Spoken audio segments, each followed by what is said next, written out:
everyone, welcome to our Loeb Center podcast. Today I had the privilege of speaking with Ashley Yuen, who talked about the experience of coming to Amherst as a transfer student, as well as how to overcome imposter syndrome that we all feel, and plans for post-grad as a pre-med student. Hi, welcome in today. I'm here sitting with Ashley Yuen. If you want to tell us a little bit about yourself, and then we can dive right in. Yeah, for sure. Thank you for having me. My name is Ashley Yuen. I'm class of 2025E, so this is actually my last semester here. Oh my goodness. And That's wild to hear. I know. And I'm a chemistry major, and I'm also a transfer student.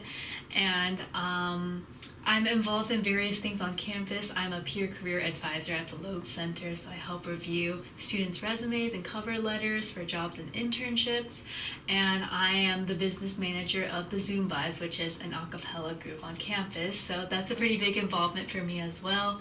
I'm also a part of ACEMS, and I just do volunteering in different parts of the community. Oh wow, that's awesome. So many hands in different buckets. Yes. In terms of your interests. So first, I'd like to touch on your transfer student here at Amherst.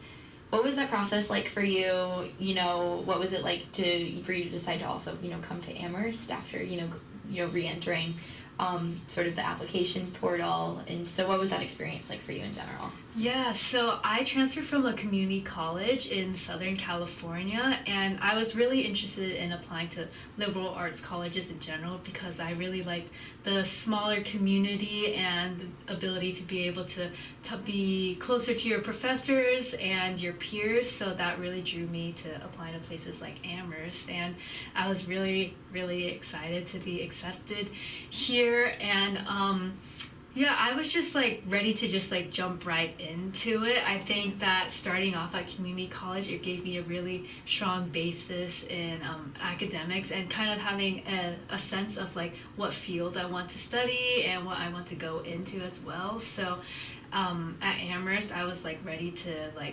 take advantage of the opportunities that came at me, and and I had to adjust both academically and socially, and it was an interesting process, I will say. Oh, I bet. This place is, honestly, we talk about how it's kind of fake. It's like re-entering a simulation, so I can imagine that it was a little bit of a shock to the system.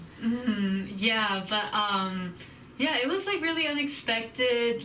I've never been in this kind of social environment. Of course, being back home, I stayed at home, and then I just go to college just for classes. So coming to a residential college like Amherst, where you're literally taking your classes here, and you're also just around your peers and just everyone basically 24/7. So it was a really interesting experience, just getting to learn how to interact with students in this kind of environment. Yeah, sure. I mean, on top of that too, especially in that transition, and it takes time for a place to feel a little bit more like home. But what did that process look like for you in terms of making Amherst feel a little more like home? Yeah, but I will say that I am a bit lucky because I transferred in with my twin sisters. So oh, no way. Yeah, so I think that I'm really lucky to have her, so things weren't as scary, and we both kind of got to experience this whole new process together. And I think just being in the transfer community, we all, even though we all come from very different backgrounds, we all understand how we're coming in at different parts of our educational journey, and I think it allowed us to have a more mature, more understanding perspective towards each other. So I'd say the transfer community really helped me feel comfortable coming in to Amherst, and then slowly as I took classes with people who are in the same class year as me, I started to get more comfortable with how things around Amherst work. Yeah, that's awesome. Also touching on sort of, again, you hit the ground running when you came here. You sort of had an idea of, or a pretty concrete idea of what you wanted to do. How was that process for you before coming to Amherst in terms of figuring out, your interest in chemistry, for example? Yeah, so back at my community college, I developed just like an interest in chemistry because I really enjoyed my classes and the lab work, and I actually worked as a chemistry laboratory technician at my community college the summer before coming into Amherst. So coming in, I was interested in doing like that kind of like those STEM fields, like chemistry, biochemistry, and then just looking into each major, like the types of courses you take. I eventually narrowed it down to chemistry. Yeah, that's awesome. That's awesome. I'm so interested to hear too, you're a chemistry major, but also you're in, the Zumbyes and in sort of, again, like singing, you like STEM work, and that's also, speaks to a lot of Amherst people's interests as well, because everyone, is so unique in that sense. For sure. How exactly, did you find your way into wanting to join the Zumbyes? Is it something that you've always had an interest in? Yeah, for sure. Well, I was always interested in singing, like at a pretty young age. I was in choir since elementary school, and coming to Amherst College, I wanted to continue singing in some way. So I initially joined Glee Club, but then I learned about the Amherst community here. It's a really interesting community, and I went to the first year showcase where all the a cappella groups performed, and I was just really attracted to the Zumbyes, like stage presence and just like their fun vibe, and I loved the types of songs that they sing, so that really drew me to auditioning for the Zumbyes specifically. Yeah, that's awesome. Now, what would you say, obviously you're involved in so many different things here, what would you say is a group that you feel like that you most identify with, or a group that you enjoy spending a lot of your time with the most, that you would like to talk about? I would say Zumbyes. I rehearse like 6 hours a week with them. Oh wow. But it's like I just enjoy the process so much. I think everyone in the group, we all are just like really passionate about music, and at the same time we have like very different interests outside of music, so it just like feels so great that every single time we come to rehearsal or have dinner together or see each other outside of class, we can all just like form just like really good connections and just like a deep friendship with each other because of our love for music and performing. Yeah, absolutely. That's so awesome to hear. And now switching gears just a little bit, what exactly drew you to becoming a PCA in the first place? Everyone has their own little personal journey in terms of, the different, campus jobs that they hold and, what actually brings them to that. What exactly drew you to the one that you have right now? For sure. Well, I first learned about the PCA role through a transfer student, and I learned about just like kind of what she does, and I didn't really know too much about it, but I first knew about the position through her. And then I was working on my resume like my first semester coming here, and I just like wanted someone to like look over what I have, because before visiting a PCA, I would do a lot of this work independently, so I wouldn't really know, like, is this really, like, what I have? Is it solid? Am I on the right track for things? So then I visited a PCA for the first time, and I really appreciated the feedback that my PCA gave me, and just, like, seeing how it's a very, like, comfortable, they give, like, a very comfortable, like, atmosphere, and, like, because the PCAs, they're like peers just like us, so sometimes when you go to like an adult advisor, it might be a little intimidating, but with a PCA you can kind of relate to them just like outside of like working on your resume, but just learning about their experiences, how school is like for them. So seeing like the type of attitude that they brought to helping students, I think that really drew me to the position. Yeah, that's awesome. And I think beyond obviously, you taking on more of a teacher role in terms of being a PCA and an advisor role, what have you learned also from that experience and from the position that you hold? I learned so much just about like how to communicate with each student. Everyone has a different way of like understanding certain feedback, or just like sometimes they're more receptive when you deliver the message in a certain way, and as a PCA I kind of learned how to adapt my communication style to each student, and just also understanding that a lot of us were actually in the same boat. Like everyone here, we tend to suffer from like imposter syndrome, or like everyone else has this internship they already applied from, all these things, and that's something that I experienced as well. So just being able to kind of like advise them and also like comfort them, like don't worry, a lot of people, we're all in the same boat too. And the fact that you're here, like visiting a PCA, shows that you want to take the initiative to like improve yourself and like get to where you want to go. And just reminding students that we all have our different paths as well. And yeah, I really enjoy like being able to kind of be a stress reliever for students, especially during those stressful times. Yeah, absolutely. I like hearing what you were saying about imposter syndrome, and again, we all deal with it. Yep. We all do. And you know, especially coming in as a transfer student, but also working at the Loeb Center and seeing firsthand how students are dealing with it. How have you yourself been able to sort of grapple with imposter syndrome and either, you know, manage it, overcome it, however you have that relationship with it? Mm-hmm. Yeah, well, I'll say that when I first came to the PCA team, like all my colleagues, they're just amazing. They achieve so much and they do a lot of great things during the school year and during the summer.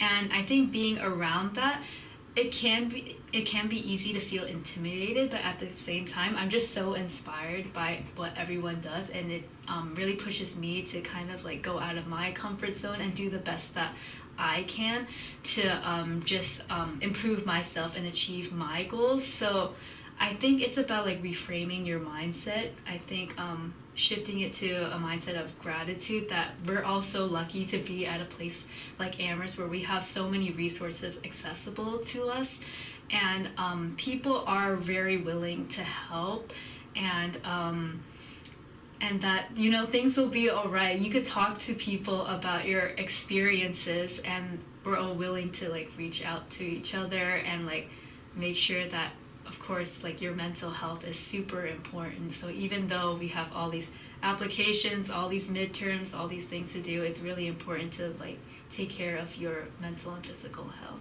Yeah, absolutely. That's so true. Now, how do you find that you best take care of your mental and physical health in terms of, you know, you're involved in a lot, and that is so awesome, and a lot of us are involved in a lot, but there's times where we need some breathers. So what does that look like for you?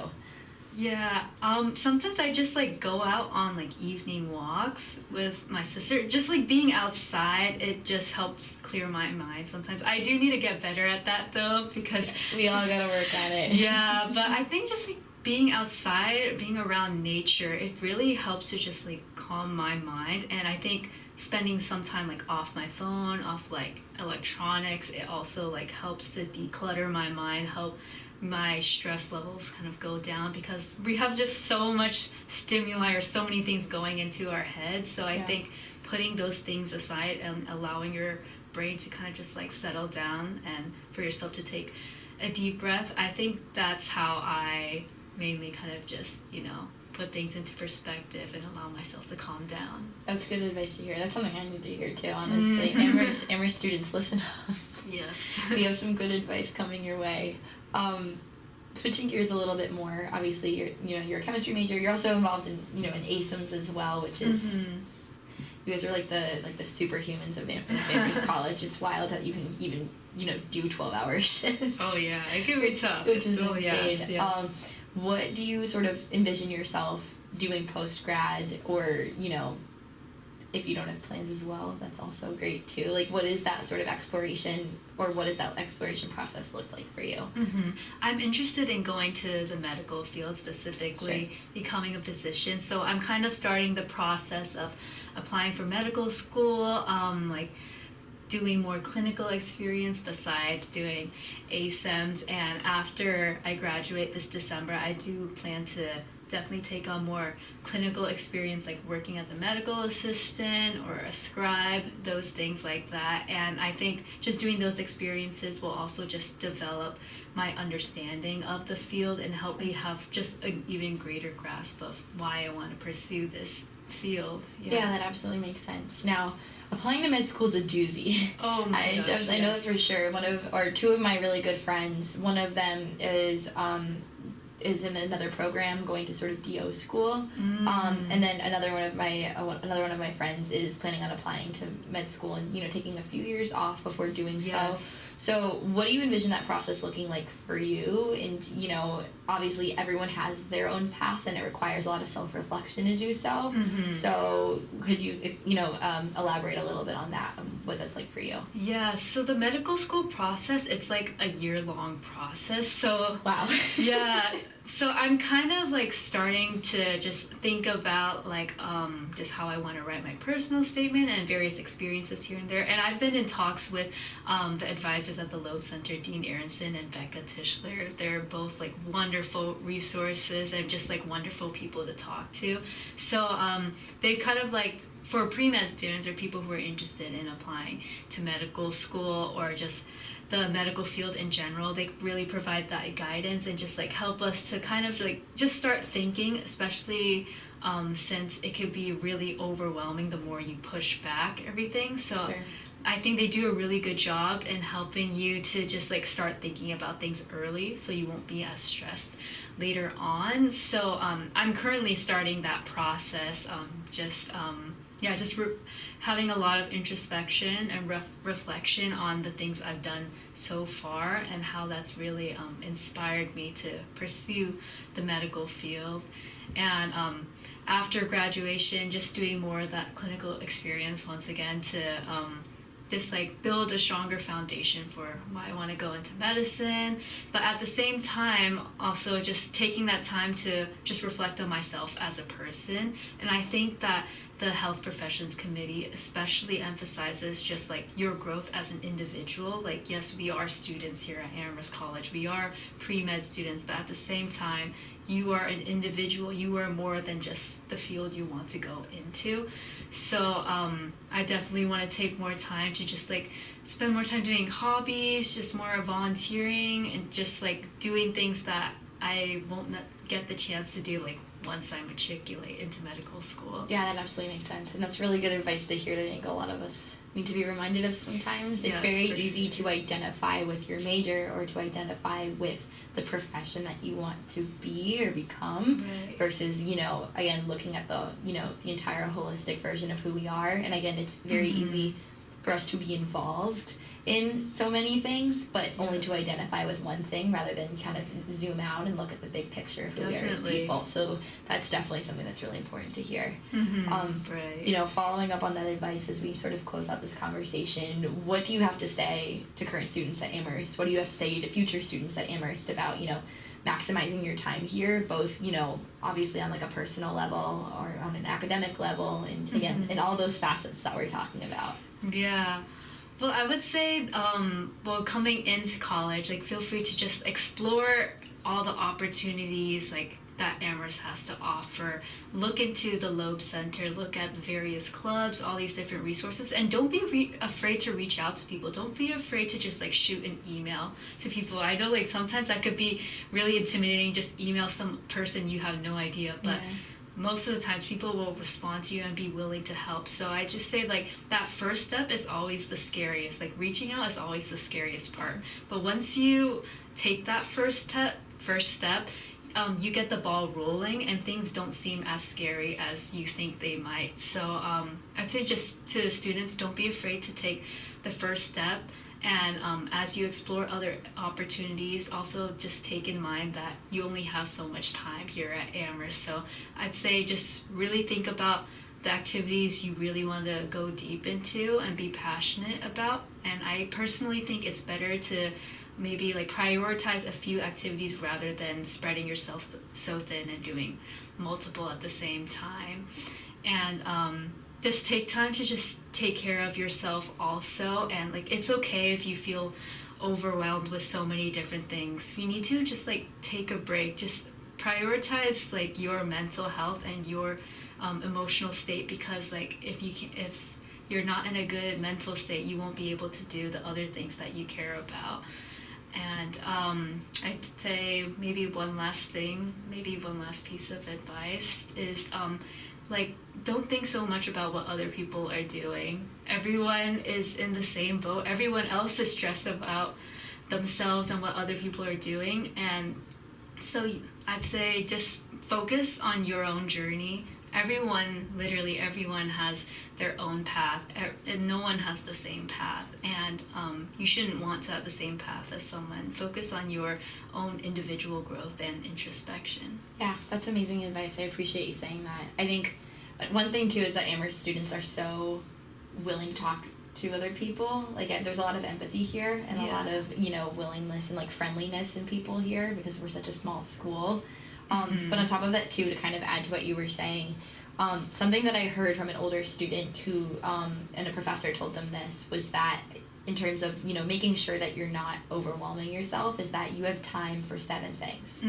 4 of those things are your classes. So the other 3 you get to pick. Oh, wait. Once That's you have really over good. 7, that's when things kind of start to fall apart, either in, you know, because you're not sleeping enough or you're too overwhelmed with work, etc. But those 3 you get to choose. Yeah. And that is something that's stuck with me ever since. And so kind of to your point of making sure you're not overwhelming yourself, like it's easy for us to do because it's easy to say yes to so many things on this campus. Yes. So kind of like being able to say no is a skill here. It really is. I know. That's a really good guideline, actually. Yeah. But yeah, it could be so hard because there's just so many things going on each week, even like each day also. But Yeah, exactly. to remind yourself that, you know, ultimately that there is like a time commitment thing, and there's only so much you can give around too. So yeah, exactly. You gotta prioritize. So you gotta protect your peace. Oh yes, for sure.